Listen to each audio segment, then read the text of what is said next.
in the live stream. You're all like, oh!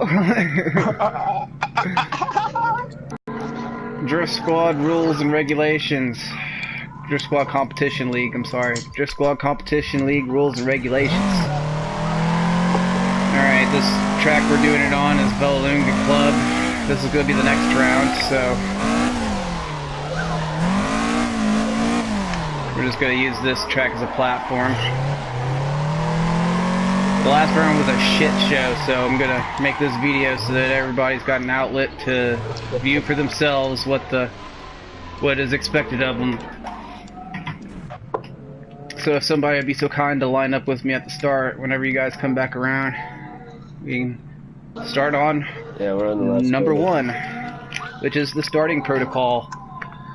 And a lot of people seem to not a lot of people, most of us got it right, but then there's some new guys that don't know, and so now we can just give them this video and say, hey, this is why you got a DNF, because you just jumped the line. Alright, so I'm in the lead position, right? So the lead, the grid's always set up in a way that you don't have to crisscross each driver, and so in this instance, the lead driver's going to be on the right, so that when I initiate going towards the left, then the chase driver can easily tuck in there. So now I'm going to be looking at the chase driver, or yeah, that's the chase driver. I'm going to be looking at him, and I'm going to be waiting for him to move. So what you do is you wait for the chase driver. So he's going. Now I can go. And that gives the chase driver plenty of time to just tuck in there and get wherever he needs to be to get on your door for the first point.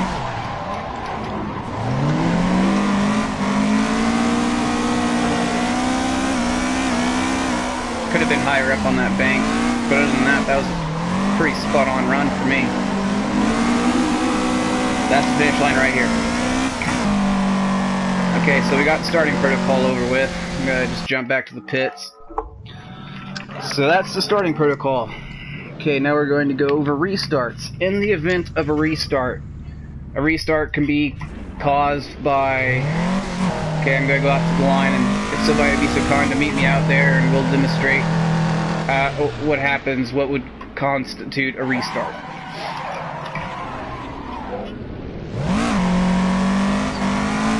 I'm going to get in the chase position for this one.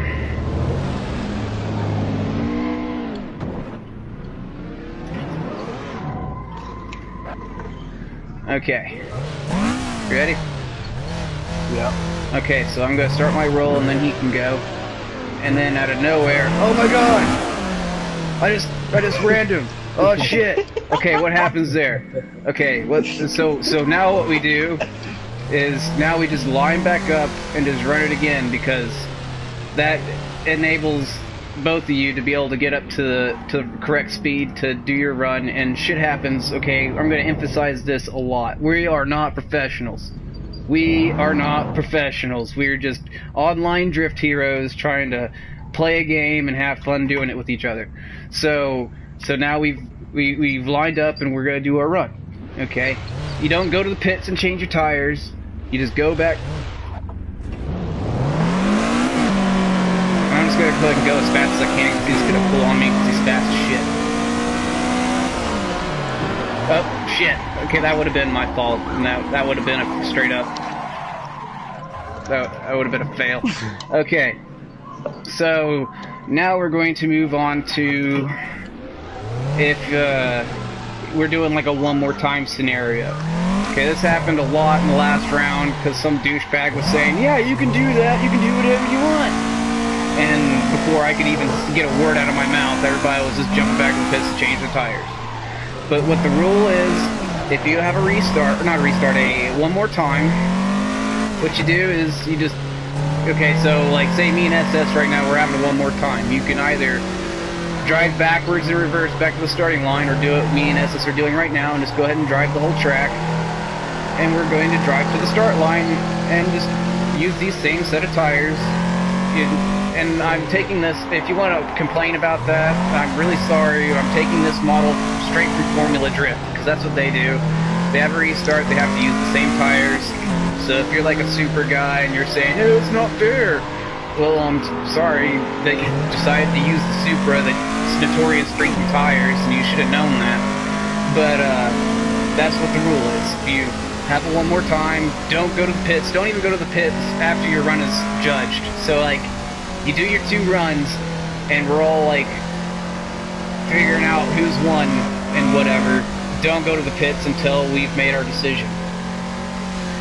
So moving on from that, we are going to start talking about tire changing. We just talked about that, and now we're going to talk about tires.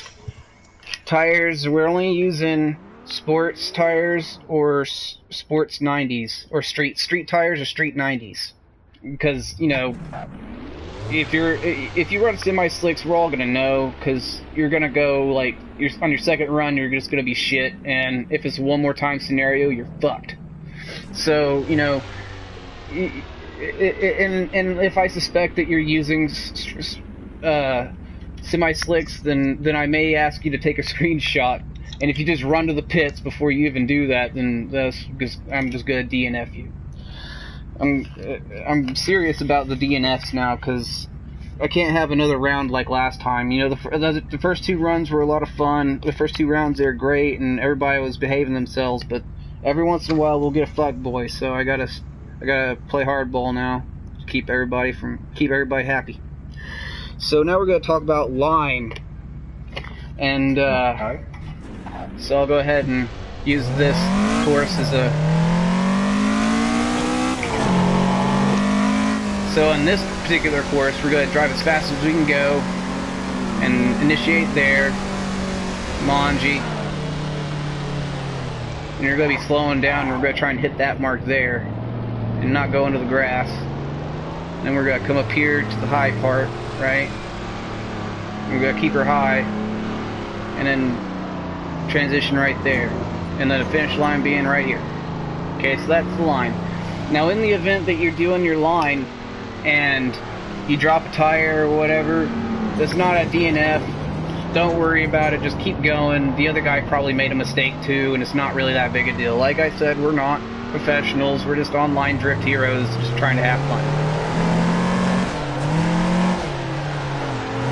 So in the event I go off the course like this, that's a DNF. You know, if you go off the course, you're done. This goes without talk about entering, and I'm just going to go back to the pits so I don't have to drive all the way around the course again.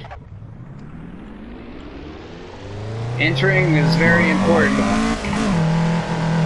Entering is very important, because if you don't enter right, then it fucks up the chase driver for sure. And so I just want everybody to understand that the lead driver has a responsibility. Oh shit! Sorry. I'm sorry. Opposite drift's a 0. Unless it's the lead driver's fault, like, unless you have to, like, you're about to careen into him because he's going like 10 miles an hour, and so you bust out a little bungee or whatever to keep in a drift. I guess that would be the lead driver's fault. I mean, we're going to use our best judgment as far as... Oh, G Unique asked me what the rules are on opposite drift. So for those of us watching, that's what I just went on about. So like in an event of an opposite drift and it's like clearly your fault, and that's pretty much a 0. You know, if you're chasing the guy and he's like going fast or whatever, and for whatever reason you make a mistake and you shoot the other way and have to do a little bungee or whatever, then that's a 0.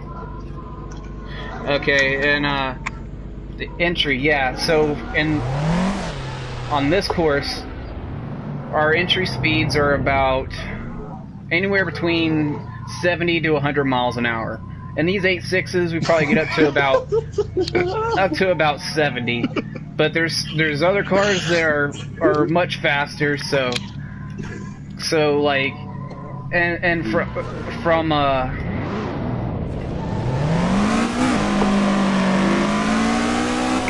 I'm gonna point out how fast I'm going for the first corner. Okay, I'm slowing it down now.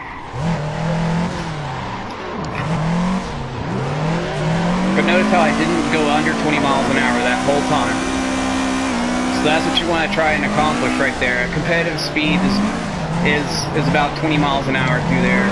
But it's not uncommon to go slower than that.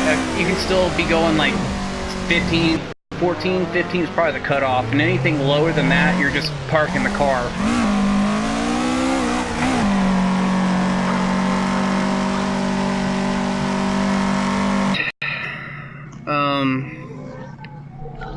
Passing.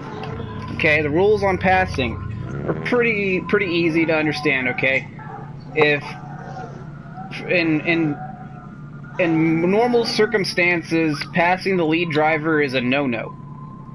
Okay, passing is only acceptable if under these conditions, right? If the lead driver spins out, or if he's just off the racing line, the line that we just discussed. If he's like off the line for whatever reason, and he's going really slow, it's perfectly okay to drive around him. And I'm not going to expect you guys to just stop your run and let the lead driver get back on course so you can get back behind him and finish your run. If the lead driver is just doing whatever the fuck he wants and just like driving really slow off the line because he doesn't know where he's going, then by all means just go around him and finish your run because he's being an idiot anyway. So, and if he crashes out, and I'm not going to expect you guys to just stop what you're doing and wait for him to get back on the track so you can finish your run. You know, if shit hits the fan, just go around the motherfucker. If you're on the racing line and you're doing the right thing, you know, if you're doing the right pace, it's perfectly okay. As long as you don't go off the line to pass them, and as long as, you know, that's pretty much it. As long as you don't go off the racing line to deliberately pass them, then you're okay. If he spins out, pass him. If he's going really slow, just going wherever the fuck he wants to, and he's not on the racing line, then pass him. That's the rules on passing. Now we are going to move on to contact. So if there is contact, it's not the end of the world, okay? If you just, Rubbin's racing, you know, if you just slightly just graze their door and it just puts them off just a little bit, it's about like dropping a tire, you know. It's not the end of the world. It may reflect negatively on your run, but something may happen on his chase run that, and you know, it may be worse than what you did. So you know, if there's just a little bit of tap, who cares? Just keep going and just let the judges figure that out. Now if you just haul off and hit the guy and spin him out, obviously that's, you know, you just join the door shunt club, the shunt squad, if you will. And there is a list for the shunt squad. And I am on that list. I'm like the second person on that list. And I'm on it too. Okay. So now we'll talk about the lead driver responsibilities. So the lead driver responsibility is really simple. You know, you start your run and you just hit all the marks. So I'm going to try and demonstrate a good lead run here. Initiate where you're supposed to.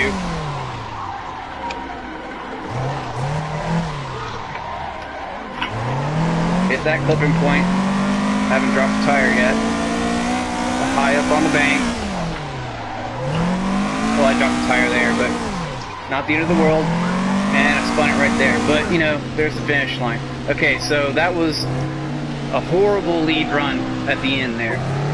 So, anyway, I digress. The lead driver's responsibility is to hit all the marks, which at least I hit all the marks even though I spun out at the end and I didn't really make it all the way across the finish line.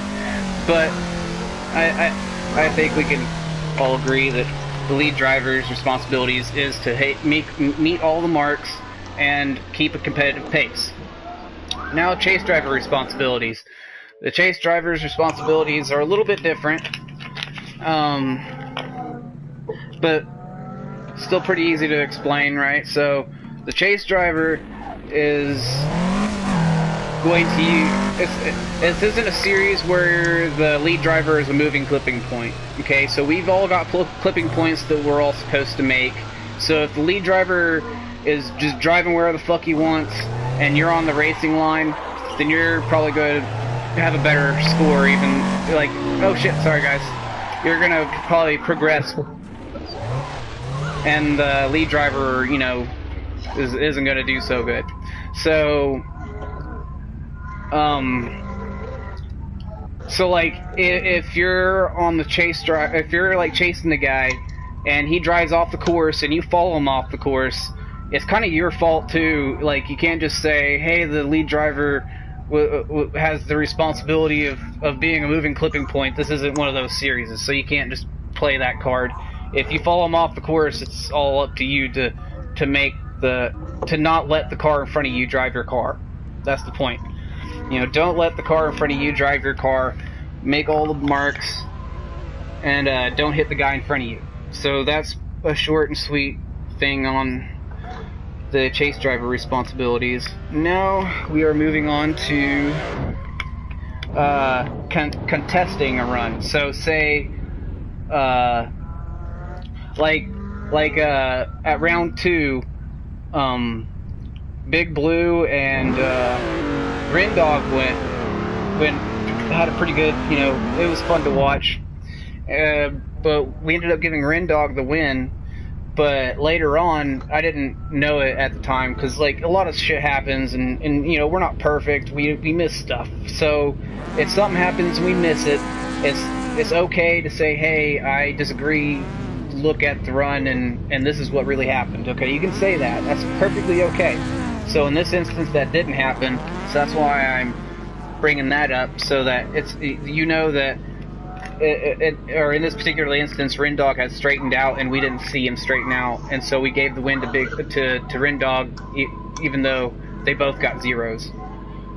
But so to keep that from happening in the future, is perfectly okay to contest your run that you lost, and you genuinely feel that you should have won, or whatever. You know, if you feel like we missed something in judging or whatever, feel free to contest the judgment, and we'll overlook it, and I'm live streaming the whole thing, so we can go back and look at it real easy. And with that being said, the only people that are allowed to contest a run are the people involved in the run. So in the past, there's been some people that had nothing to do with judging, had nothing to do with the run itself, but they started bitching and complaining about who he thought should have won. And so like, to keep that, like, so let's make this clear: if it's not your run and you're not judging, you've got absolutely zero say-so in anything that happens. Like, it's all up to the people involved in the run to make a contest, or any of that. So if it's not your run, just shut the fuck up and let the people do their run. And if you don't agree with it, then just keep it to yourself. You know, respect walk, right? You know, if you don't like it, then keep your bullshit to yourself and walk with it. You know, we're all here to have fun. So that was short and sweet little thing of what the rules are as far as a driver, and I hope that I covered all the bases. And if there are any questions, you know, feel free to ask them, and I'll try to be there for you guys. So keep drifting fun, and let's get some doors.